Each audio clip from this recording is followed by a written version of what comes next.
General, I want to follow up on the drug cartels. Every time we're told of a big five, and a big five, my understanding is that it's a drug cartel. And when we are asking for the names, we are told of Matlala and Molefe, who are now in jail. But they're not in jail for drugs. They are in jail for a gun that is connected them to some celebrities and all of that.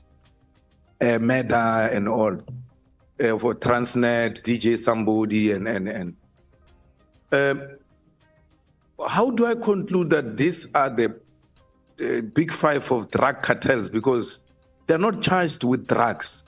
And like you said, the drugs are a big problem. Not that others are not a big problem, but the drugs are the ones that are going to destroy the young ones. And when we are asked about this big five that deals with drug cartels, we are given 2 people who are in prison, but they're not charged with drugs. How do I conclude that indeed these are members of the drug cartel? Honorable Member, the details can be presented by the team as a covert operation. They have the details about it that I might not be able to talk to it.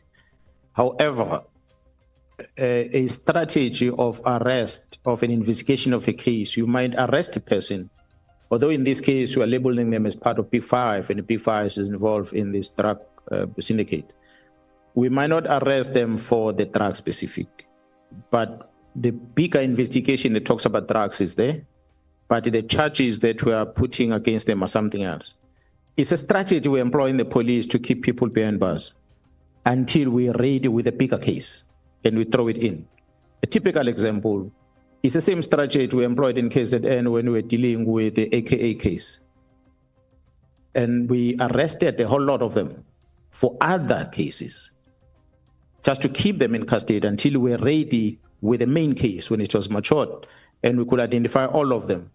And then we started charging all of them for the murder of our celebrities. Otherwise, they were already in custody. So similar strategy we are doing on these ones.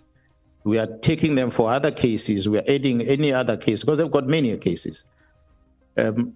Safe to say, with respect to the case of the death of that employee at Vereeniging, Mr. Swart, it had nothing to do with drugs. It was tender issues there that involves Mr. Mleef. But the murders of these DJs is drug related.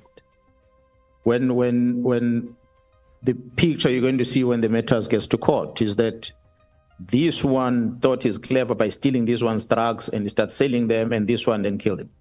Mm. So not to say the victim is a clean man on drugs.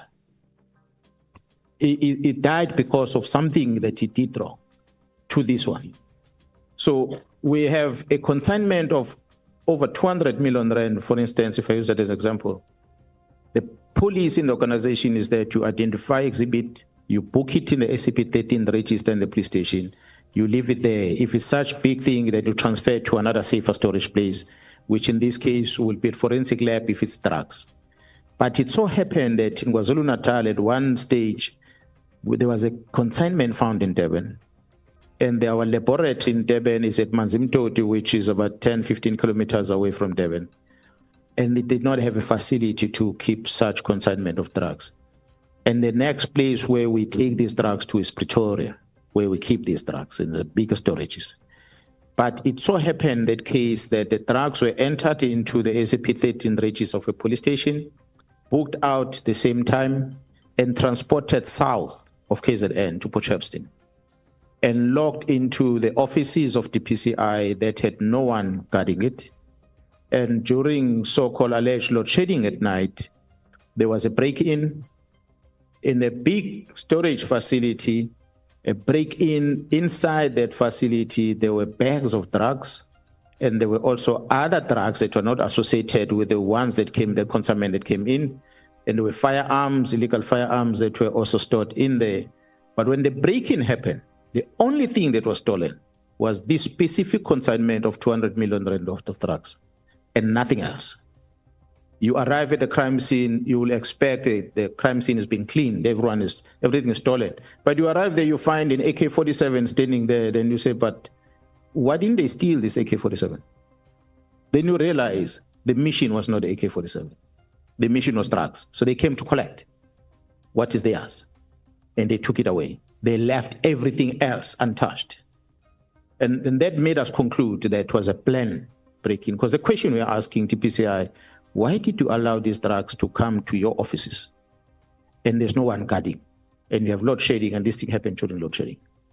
So we believe the information tells us that those drugs taken there ended up in Johannesburg are part of the drugs that caused about majority of the murders that happened in Johannesburg. Because people took it and they started stealing, and they did not deliver them where they were supposed to deliver them.